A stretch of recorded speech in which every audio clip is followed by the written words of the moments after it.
angst was van hem. Dat de overwinning de mijne zullen zijn. De pijn was van hem. Zodat de genezing de mijne zou kunnen zijn. De vloek was van hem. Opdat wat?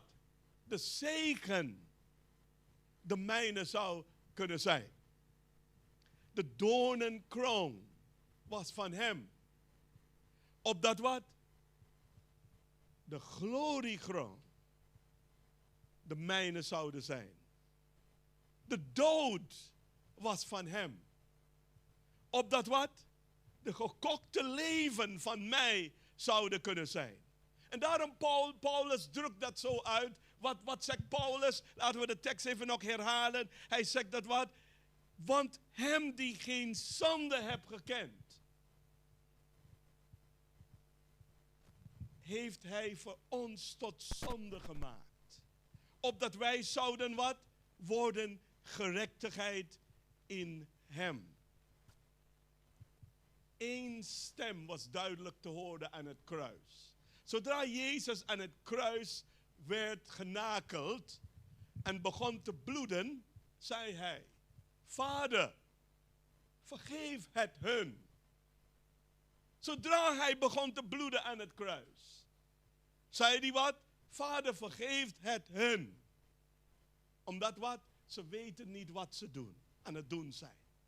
Zodra zijn bloed vloeide, bemiddelde hij bij zijn vader. En zijn voorspraak is een aanwijzing van onze fundamentele problemen. Wat is onze fundamentele probleem? En onze fundamentele behoefte. Onze fundamentele probleem is zonde. Dat is onze fundamentele probleem. Als je kijkt naar ons allen, dan wat hebben we te kampen met is zonde. En dan wat? De zonde kan ons ook zo beïnvloeden dat ons leven uit verband raakt. Dat de zonde kan ons zo beïnvloeden dat ons leven lelijk wordt. Zo onze fundamentele problemen boven alle andere is zonde. En onze fundamentele behoeften, fundamenteel voor alle anderen, is wat? Vergeving. We hebben vergeving nodig. En vergeving is een brug waarover iedereen moest gaan die Gods koninkrijk willen binnengaan.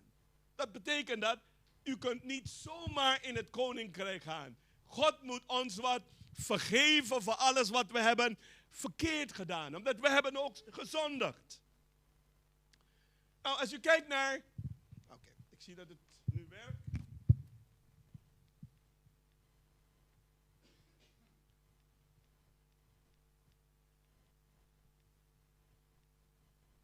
Onze fundamentele probleem is wat? Zonde. En onze fundamentele behoefte is vergeving. En ieder die in het koninkrijk moest gaan, moet wat vergeven worden van al hun zonden wat ze hebben begaan in het verleden. Donkere wolken hingen boven de 3 kruisten. 2 van de dieven of de gangsters waren gekruisigd. En hun kruisden werden op hun plaats geschud aan de weerszijde van de lijdende Jezus. Zo 3 kruisen. De menigte waren heel veel mensen rondom het kruis die dag. En de menigte speculeerde over wat werd voorgesteld door de dikke duisternis.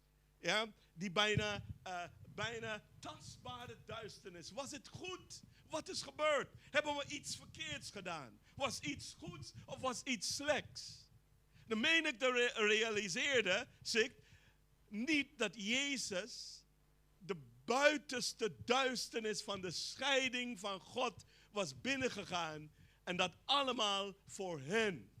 Zo, wat gebeurde op dat moment? Jezus droeg op dat moment de straf voor iedere mens. Jezus had alle zonde van alle mensen die ooit zou leven hier op de aarde, heeft hij gedragen op dat moment. En hij is wat? Hij is in de binnenste duisternis van de scheiding van God was binnengegaan. En allemaal voor ons allen. En dan in het midden van alles wat gebeurde, schreeuwde, bovenal de schreeuwende woede, iemand heeft gezegd, en dat is de man aan de linkerkant van het kruis, wat zei hij? Red jezelf. U bent toch de zoon van de levende God. Waarom kom je niet af het kruis en red jezelf en red ons ook? Maar aan de andere kant van het kruis, de rechterkant van het kruis, vlak bij het oor van de heiland, zei iemand tegen hem, de andere dief, red mij. Zo de ene zegt, red jezelf en red ons. Maar die andere zegt, red mij. We weten nooit wat is gebeurd tussen de gesprekken wat heeft plaatsgevonden tussen Jezus en de dief aan de rechterkant van het kruis. Ik weet niet wat heeft de man Jezus verteld. Ik speculeerde altijd daarover. Wat voor gesprek heeft plaatsgevonden? Je kan wel voorstellen dat de man heeft Jezus gevraagd om hem te vergeven van alles wat hij had ooit gedaan in zijn leven. Alle zonde wat hij heeft ooit begaan. Ik kan wel voorstellen dat hij pleitte. Hij weet dat dit was zijn laatste moment. En hij herkende dat deze man aan het kruis in het midden, die was een heel bijzondere mens. Hij herkende hem als Messias, als verlosser. En hij zegt tegen hem, vergeef mij voor alles wat ik heb ooit gedaan. Red mij, help mij, verlos mij. Slechts één man begrijpt wat er gebeurde op de plaats van de schedel. En hij was een dief. Kan je me voorstellen dat eeuwenlang had de volk van Israël een lam zonder smet naar de tempel gebracht. Om te worden gedood als een wijze naar het lam van God die op een dak zou komen en sterven om de boete voor de zonde van de wereld. En boven de verschrikkelijke brandende pijn, de vernerende behandeling dat Jezus ervaart. Het verliezen van respect, omdat de mensen hebben hem respectloos behandeld aan het kruis. De vernering van dit alles herkende alleen één dief in de man aan de volgende kruis, het paaslaam. Hij zag hem als de paaslaam, Gods enige, uniek zoon. Zo 2 mensen aan het kruis en allebei gingen dood die dag samen met Jezus. En alleen maar 1 hebben hem aanvaard. En dit vertegenwoordigt de hele beeld van de wereld. Sommige mensen zal Jezus aanvaarden en andere mensen zullen Jezus niet aanvaarden. En dat is wat we hebben hier aan het kruis ook. De man aan de linkerkant zegt, red jezelf en red ons. Met andere woorden, hij wil blijven leven in zijn zonde. Doorgaan met zijn leven wat hij had.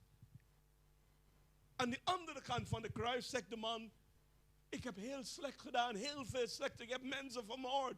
Allerlei rare dingen heb ik gedaan in mijn leven. En ik vraag u om vergiffenis van al mijn zonden.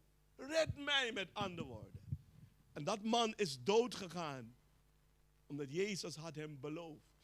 Vandaag beloof ik u, dat u zal met mij in het paradijs gaan. De volgende vraag is, hij zegt, red mij. Wat ga jij doen met Jezus Christus? Zullen wij schreeuwen met de dief aan de linkerkant? Jij en ik? Of zullen wij de woorden van de oprechte dief aan de rechterkant herhalen? Hoe zullen wij reageren? Hoe zal u reageren tegenover Jezus? Jezus stierf voor de kwaad dat mensen hebben gedaan. Niet wat hij had verkeerd gedaan, Wat mensen hebben gedaan. Jezus stierf voor de kwaad dat mensen hebben gedaan, gezegd en gedacht. En de reedste dood sterven die ooit is bedacht. Om de mensheid voor altijd te voorzien van de bron van vreugde en hoop. En de inspiratie voor de hoge inspanningen en de verzekering van de redding. Zo Jezus is doodgegaan om ons te redden. Johannes, die de diepte bedroefde moeder van Jezus van de vreselijke toneel leidde, werd oud. Johannes werd oud. En hij was meegenomen naar een eiland die heet Patmos.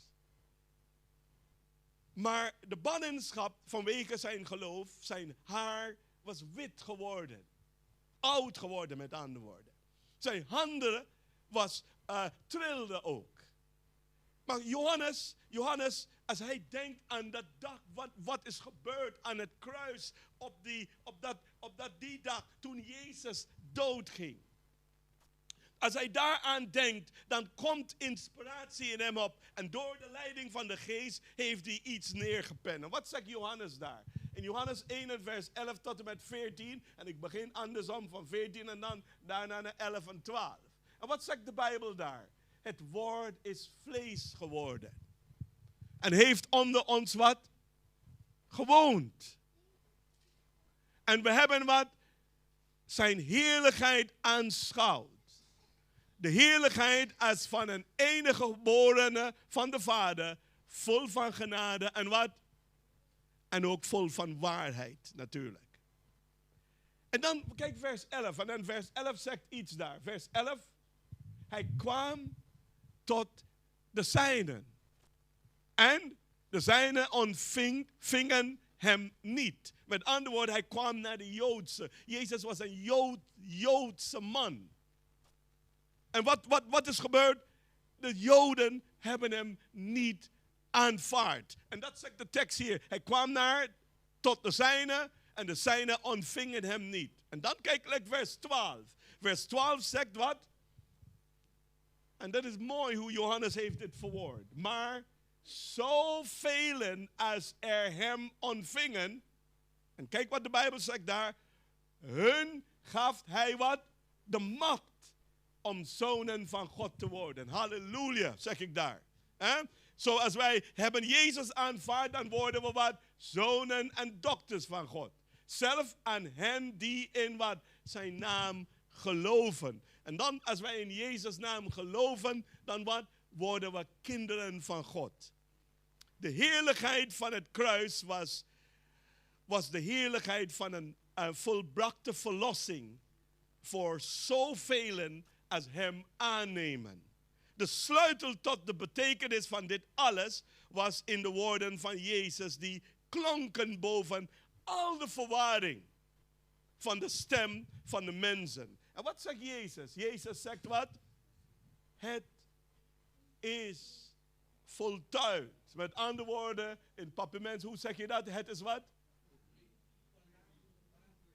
Helemaal. Het is voltooid. Met andere woorden, it is finished.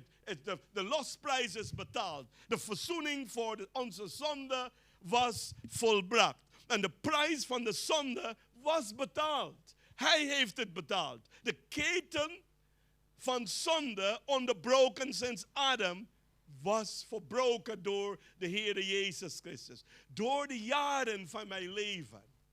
En de dagen van mijn jaren. En de uren van mijn dagen zal ik hem horen zeggen. Vader, vergeef hen. En ik zal weten dat hij mij betekende.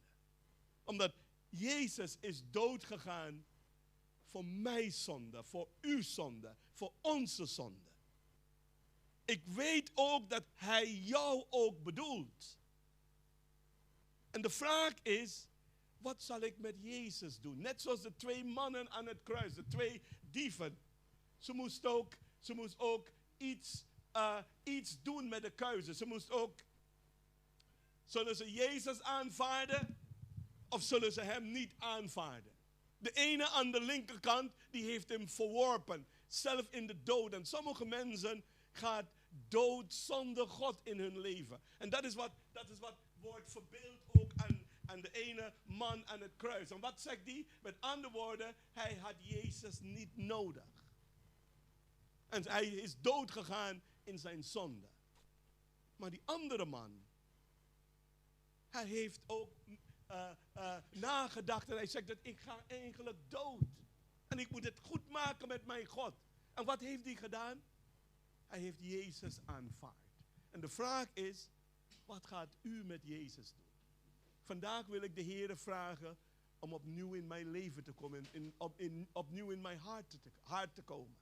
En als u dat wil ook tegen de Heer zeggen, wil ik u uitnodigen om op te staan. U zegt, Vader, ik stel mijn hart volledig open voor u. Is dat wat u wilt zeggen? Dat is wat ik wil zeggen tegen de Vader.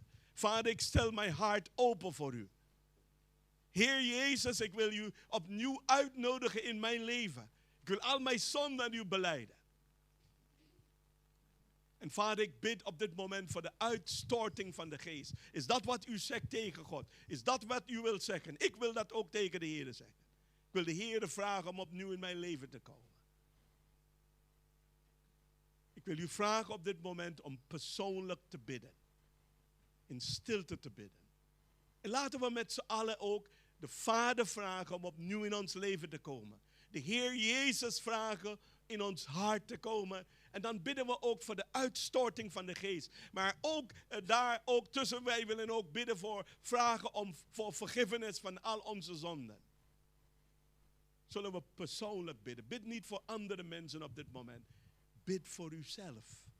Vraag de Heer om u te vergeven, mij te vergeven. En dan wat? En dan vragen we de Vader opnieuw in ons leven te komen. De Heer Jezus in ons harten te komen. En we bidden ook voor de uitstorting van de geest. Dat de geest overvloedig over ons zal komen. Zullen we persoonlijk bidden.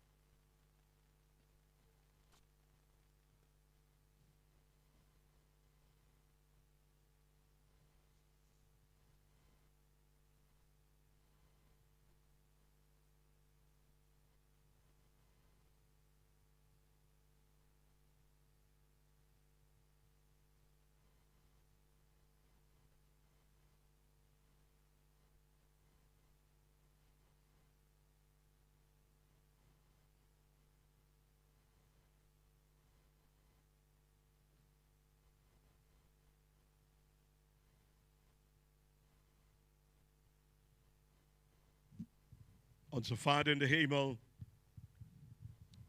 Vader, wij zeggen u dank voor deze gelegenheid. Dat Jezus, oh Vader, we hebben stilgestaan bij de dood van Jezus. Dat Jezus is dood gegaan. En waarom is die dood gegaan? Net zoals hoe Paulus dat heeft verwoord. Dat u heeft hem zonde gemaakt.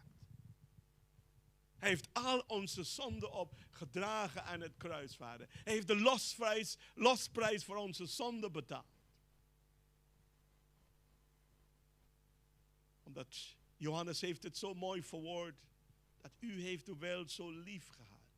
Dat u geeft uw enige geboren zoon. Dat om de losprijs voor ons te betalen, met andere woorden. Dat wie in hem gelooft niet verloren zal gaan.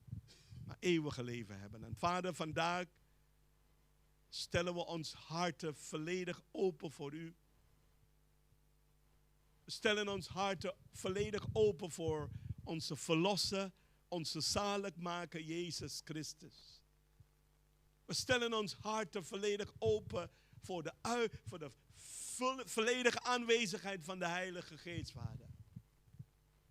Vader, vergeef ons voor alles wat we hebben verkeerd gedaan in woorden, in daden, gedachten, alle onbeleden zonden, Vader. Wij willen al onze zonden aan u belijden vandaag. Maak ons rein voor uw aangezicht.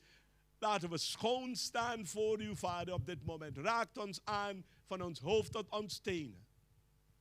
En Vader, we bidden op dit moment dat de geest van u overvloedig over ons zal komen. Dat hij ons zal vullen met zijn volkomenheid. Met zijn volledige aanwezigheid. Dit is ons gebed met dankzegging. In Jezus' naam. Amen. Neemt u plaats, alsjeblieft. Hier achter mij, u ziet het, is een tafel met bedek. En vandaag vieren we avondmaal. Avondmaal gaan we vieren. In de Adventkerk, wat doen wij? Voordat we avondmaal vieren, we doen altijd voetwassing. En wat houdt dat in? Voetwassing wil zeggen dat ik bereid ben om een andere persoon te dienen. Ik ben bereid ook om klaar te staan voor een andere. En wat doen wij? We trekken terug, de vrouwen blijven hier in deze ruimte. En alle voetbekkens worden meegenomen hier aan tafels. Of een doekje wordt gegeven om de voeten van de persoon ook af te drogen. Maar voordat u met de persoon voeten gaat wassen, je kiest gewoon iemand uit. Dat vragen wij u om samen met de persoon te bidden. Je bidt en vraagt God zegen in het leven van de persoon. En dan gewoon jouw voeten en dan bidt de persoon ook met jou. En dan, als we klaar zijn, de vrouwen blijven hier, de vrouwen hoeven nergens te gaan, maar de mannen gaan hier buiten. Als je loopt buiten de deur hier naar rechts en dan weer naar rechts en dan de tweede kamer hier in de zijkant.